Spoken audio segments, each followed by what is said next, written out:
Shalom, sahabat YKB yang diberkati Tuhan. Salam sukacita untuk kita semua. Senang dapat berjumpa saudara dalam acara Wasiat Kekal berupa renungan firman Tuhan yang memandu kehidupan kita. Kali ini bersama saya, Pendeta Palti Priamus Napitupulu dari Gereja Misi Injili Indonesia Jemaat Logos Jakarta, anggota PGIW DKI Jakarta.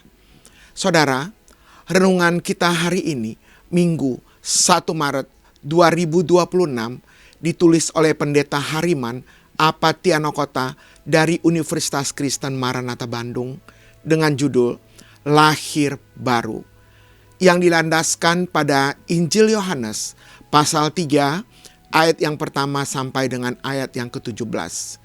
Dan yang akan menjadi pusat perenungan kita adalah Yohanes pasal yang ketiga ayat yang ketiga.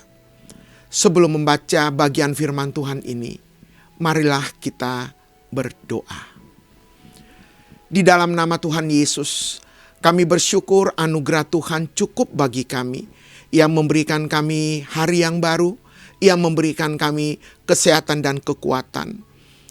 Kami berdoa, pimpinlah perenungan firman Tuhan ini melalui kuasa Roh Kudus, sehingga kami semakin dikuatkan di dalam Tuhan. Di dalam nama Tuhan Yesus. Amin. Sahabat, saya akan bacakan untuk kita Yohanes pasal yang ketiga, ayat yang ketiga. Dengarkanlah firman Tuhan ini. Yesus menjawab, "Sesungguhnya aku berkata kepadamu, jika seseorang tidak dilahirkan kembali, ia tidak dapat melihat kerajaan Allah." Sahabat, lahir baru bukan sekedar konsep. Ini adalah praktik hidup sehari-hari yang membuahkan transformasi. Praktek ini tumbuh dari kesadaran yang digerakkan oleh Roh. Petrus, Yohanes, dan Andreas memperlihatkan contoh nyata. Para nelayan biasa ini bertransformasi menjadi penjala manusia. Demikian pula Paulus yang berubah dari pemburu jemaat menjadi pembangun jemaat. Percakapan Yesus dengan Nikodemus memperlihatkan arti pentingnya lahir baru. Jika seseorang tidak dilahirkan kembali, ia tidak dapat melihat kerajaan Allah. Arti kerajaan Allah di sini adalah relasi dan kondisi hidup yang penuh damai sejahtera bersama Allah di dalam Kristus.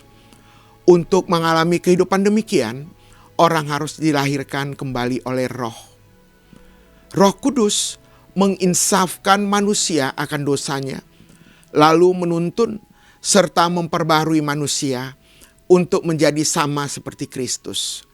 Dalam proses inilah manusia mengalami lahir baru. Hidupnya terus diperbaharui. Sahabat yang kekasih, kita sebagai umat yang percaya kepada Allah di dalam Kristus, lahir baru harus menjadi lifestyle. Dengan lahir baru, hidup kita berubah dan berbuah. Terjadi transformasi terus-menerus seperti yang dialami Petrus, Yohanes, atau Paulus.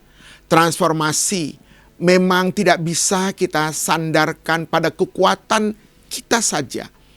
Kita harus terbuka dan mengandalkan kuasa Roh Kudus yang membimbing kita. Saudara yang kekasih, marilah kita mengakhiri perenungan firman Tuhan ini dalam doa. Kita berdoa.